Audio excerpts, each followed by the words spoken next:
Hey, Henrik for Inner Worlds here, and this is pretty much going to be an evolution of an existing channel that I've had around since like 2008 or something like that. It used to be called Vox House. It was just a place where I would put all my creative videos, like, I do a lot of different stuff. Game development related, Unreal Engine.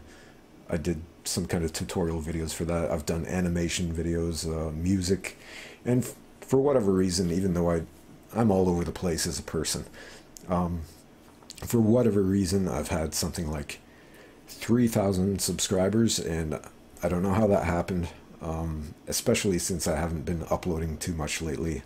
I guess people are like coming to these videos later and hoping that I'm still going to be doing additional stuff in that direction, and who knows, maybe. But for my existing subscribers, I'd like to ask you, please just watch this video first. I'm going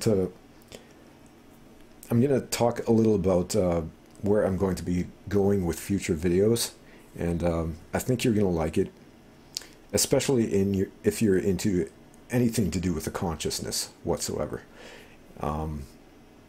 Just stick around for a little bit and see where I'm going with this. Don't hit that unsubscribe button just yet.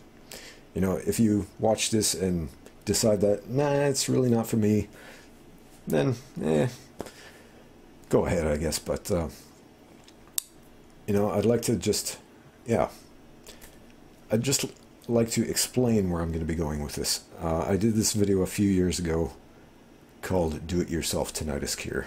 And what it is something that I just did for a friend, pretty much, using like music production knowledge that I had from, like, I've been in a couple of bands. I had a metal band, and then I had my own solo project, did some electronic music, and I've been doing all that kind of stuff since like the 90s. And so I've learned some principles of music production. I've pretty much done most of my albums from like home albums or demos. I haven't really done so many albums, but I've produced some music for other bands. And so, yeah, I've learned some principles about like frequencies, especially as it applies to like what humans hear. This whole range from the 20 hertz to like 20,000 kilohertz, that kind of range. And what happened was I read this scientific paper that had come out, which was to do with vagus nerve stimulation.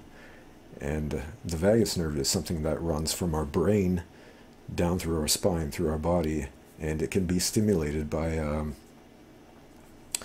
coughing, by doing some kind of exercise like push-ups, or there's lots of different things that can stimulate the vagus nerve, like even the Mongolian kind of throat chanting, all these kind of things where you get a vibration going throughout your whole body that stimulates that nerve. And that interested me, because what I read in the paper, I'm just going to pull it up here. It suggested to me that even though this therapy was just being developed, like they had done research in rats, and they were just bringing it to human trials at this time, which was like 2014. I think that's roughly the right time frame. But anyway, there really wasn't anything that like people could do from home. And so I thought, oh man, there's lots of people who have ringing in their ears, including myself, from playing in my metal band. Like, my drummer was always smashing the cymbal like right next to my ear. I was too young and stupid to realize that I should be wearing earplugs. Like, I thought, I can handle this, I'm a man, all this kind of shit. But here I am a couple of decades later, and I have ringing in my ears. And so first thing, I tested this idea on myself, that I could take my own music software and use that to kind of apply this scientific knowledge, all this kind of experimentation that they were doing, using tons of research money. I could use that to my advantage for free. That's what I thought. And so I just quickly skimmed through the paper. I read the fundamental things that they were saying, that you have to stimulate the vagus nerve a few times, and you have to like listen to a tone while you're doing it. You have to find something related to the tone of your tinnitus pitch. And so I tried that. I did that for like 10 minutes or something, and to my absolute amazement, the level of the noise started being reduced. And after a couple of sessions of this, it was reduced to the point that I couldn't even hear it anymore for like nearly the next 24 hours. And then it started like coming back. And so, I was so excited by this, I didn't continue doing it myself. I just wanted to like put a video out there right away and put it on YouTube and help other people. And the feedback has amazed me. Like, perhaps it hasn't helped everybody. Tinnitus exists in like different forms. There's a hissing kind of tinnitus, and people have multiple complex tinnitus, and so it hasn't helped like everybody, but a significant portion of the people who have given me feedback say that it has helped them. Like if they have the simpler kind of simple like single pitch ringing, like kind of like I have, then it has usually helped them. And to make it even funnier, I didn't even actually read the paper correctly. I'm going to get into this in another video, so never mind for now. Let me just calm my brain here. I can get really scatterbrained sometimes. Calm down, man. Let's just let's go back to this paper, and I'm going to talk a little about some other ways that this research, which is really interesting, some other ways that this research can be applied. I'm not only going to be talking about tinnitus, just so you know. You're probably a little confused, like, I don't have ringing in my ears, this doesn't apply to me, but believe me, there are shitloads of areas where this kind of thinking can be applied. And if I haven't said yet, this channel, it's not only going to focus on like audio or therapies or things like that, but it's going to focus on all these different areas of consciousness, the electromagnetic spectrum, all these kind of things that exist all around us, that they're not necessarily easy to describe. They're kind of like, you don't know they're there necessarily until you feel their effects on you. And so, because of my experience with music production and like getting interested in frequencies, and also my not training, but my experience as a network technician, like I've worked with computers and stuff, and so I've had to do a lot of things related to Wi-Fi, and I've read papers about that, all this kind of new technologies coming out, like raising the frequency of the Wi-Fi routers from like 2.4 gigahertz to 5 gigahertz, and so on and so forth. I just wanted to learn, like, what are the relationships between all these different frequencies and us as biological beings? Because, like, after a while of working with routers, I would start to feel like I would get headaches, and I would feel like if I put my hand near an antenna, like, I would feel like kind of an arthritic feeling in the bones and stuff. So, all this kind of stuff started like making me think, like, wow, that is true.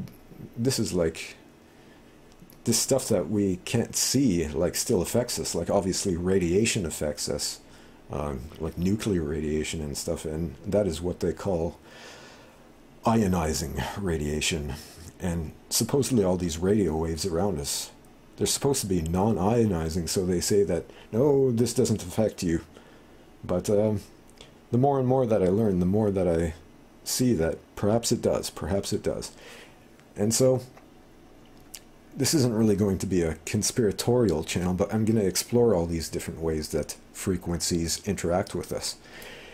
And I'm going to be exploring other areas of like consciousness modification, and exploring the nature of all these different weird conscious and subconscious experiences that we have that people might not know the names for. They might not know how to describe what has happened to them, and they might not know necessarily how it affects them. But with a little bit more education, you can really see how it affects your life in all kinds of different areas. And so I've just been learning about all these different interrelated areas, and I think that I can make some pretty interesting videos as a result, much like I put together all these different areas into this do-it-yourself tinnitus cure video, which has helped a lot of people. And so yeah, sorry, like I said, I can get a little scatterbrained here, and there's just so much to condense into one introductory video. But let me focus here on another area besides tinnitus where this kind of vagus nerve stimulation stuff might apply. I think this is going to interest a lot of people, because a lot of people go on like YouTube and listen to these kind of isochronic tones, binaural beats, healing frequencies, you know, what do they say, like 532, or was it 528 hertz, you know, healing tones, all this kind of stuff. People listen to tones to like meditate and heal their body, heal their mind from stress. And you know, it is a stressful world, and people are looking for like any possible way that they can to relax themselves. And so there's like, it's like $1 billion industry probably, this kind of healing tones, binaural beats, and all these different kind of things. And it's very hit or miss. Like, so far they haven't actually been able to prove so much that these things work. And with this same paper that that I found, which like talks about like rebooting the brain to help cure tinnitus, because tinnitus is something that happens in the brain, and lots of other conditions happen in the brain. You know, like our whole stress response is really related to, probably it has a lot to do with like neurotransmitters and stuff. And, you know, we don't fully understand it. But what we do know is that the brain works on different frequencies. You have the alpha and beta, theta, and gamma. You know, I think it's delta waves that are related to like REM sleep, wherein alpha or beta when we're like awake and focused. And so what I'm trying to say is that when people listen to like binaural beats, for example, what they're trying to do is they're trying to change the frequency of their consciousness into a more relaxed state. Like they're trying to get into a relaxed meditative frame of mind. And what I found in this paper was that just listening to a sound by itself might not be enough. You might not be doing really anything except getting a placebo effect. And I know you're not going to want to hear this, but there is a solution. Yeah, you might be getting a placebo effect at best, and at worst, you might actually be harming yourself. So I'm going to find the section that gets into this. And let me explain here. I'm going to read it first, and then I'll kind of break it down into where I'm going with this. In a second group of rats, and we know, you know, they always do tests in rats first, and it may or may not apply to humans, but in this case, I'm pretty sure we can say that this affects humans pretty much as equally. In a second group of rats, they randomly played two different sets of tones. One at 4 kilohertz and the other at 19 kilohertz, but stimulated the vagus nerve only for the higher tone. Neurons tuned to the higher frequency increased by 70%, while neurons tuned to the 4 kilohertz tone, which was the one without the vagus nerve stimulation, those neurons actually decreased in number, indicating that the tone alone was not enough to initiate the change. So let me just highlight this for you here. And I'm going to post this URL in the information of this video, so you can follow it. And I'm also going to post a link to this old tinnitus cure video that I did just for your reference.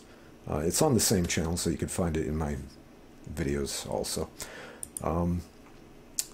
So yeah, basically, if you take what they're saying here and apply the fact that the rats were being fed an audio tone,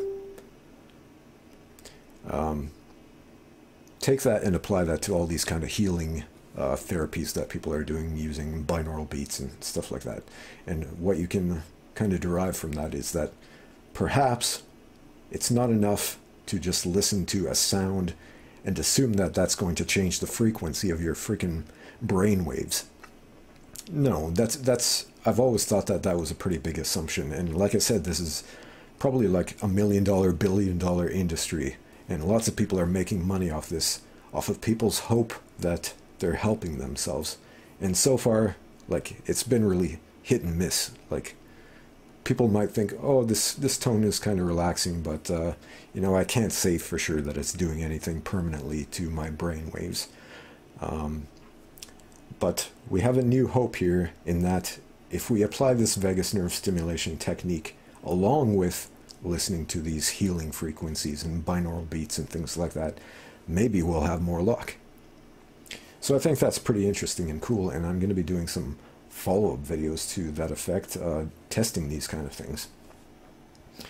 And I'm also going to do some videos like doing simulations of these kind of subjective experiences, kind of abstract experiences sometimes that we have as human beings. There are lots of things that you know, they're not so easy to visualize and not so easy to talk about to other people. Like, we might say that we have a migraine headache with aura, but somebody who's never experienced that, they're going to be like, what? Migraine with aura? What the hell does that mean? And so we might look for an example on the internet, and there might be some shitty kind of images that show like roughly what it looks like, but you can't really share what that experience is like to somebody who's never experienced it. So I'm going to try and do videos that take things like that and hopefully make them a little more visceral, like, so people get a sense of what they're really like to experience them. I'm going to do some stuff like that, and you know, I'm going to be doing a lot of videos to do with consciousness in general. And so that's what it all comes down to. That's kind of where I'm taking this channel in the future. That's what I'm going to focus on. Inner worlds, that's what this channel is now called. The inner worlds that everybody has, yet there's so little consensus on them. And, you know, you have people who are like consciousness explorers, and we call those psychonauts these days. Lots of people are into that, and they explore their consciousness through things like psychedelics and all kinds of stimulants, nootropics, things like that.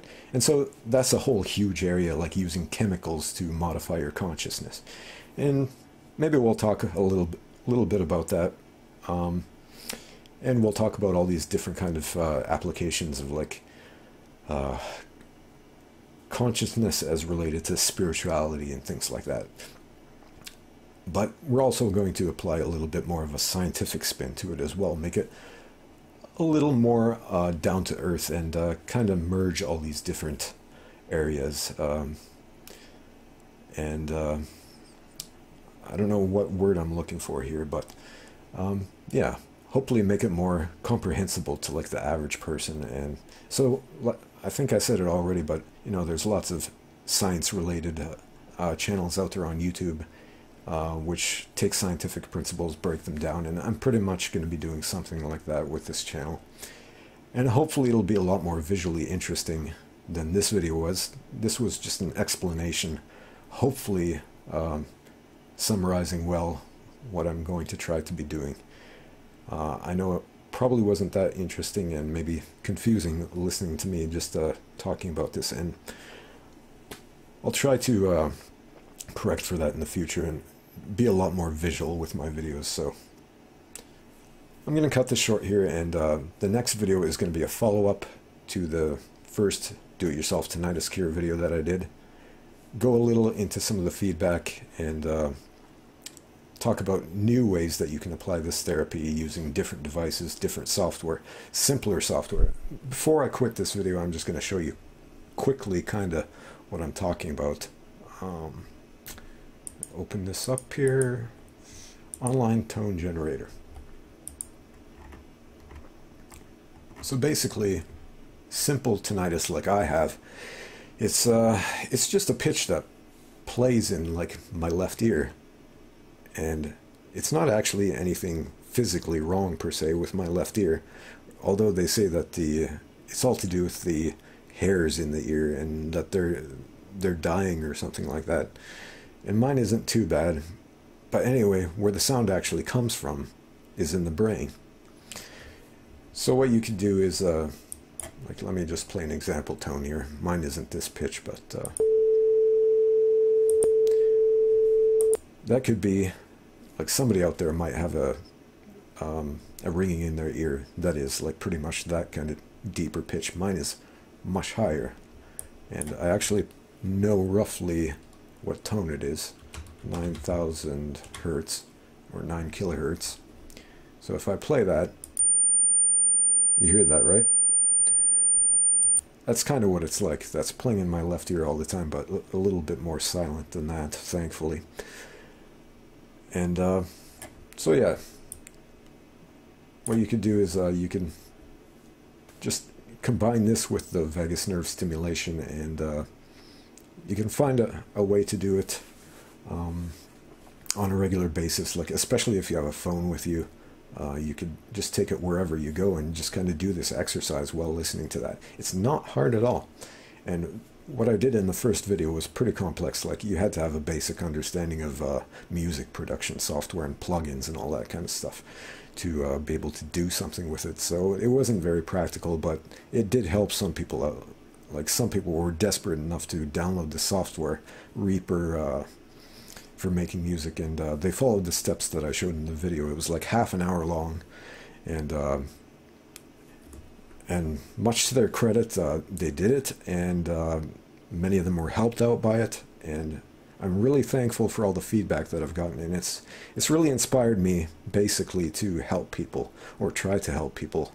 And so yeah, that's going to be my focus pretty much here on out. And like I said, I might do some other stuff, the occasional kind of fun video that isn't like super sciencey or anything like that. Like, maybe I'll upload some animations and things here and there, but for the most part, this is where we're going. And with that, I'll see you in the next video.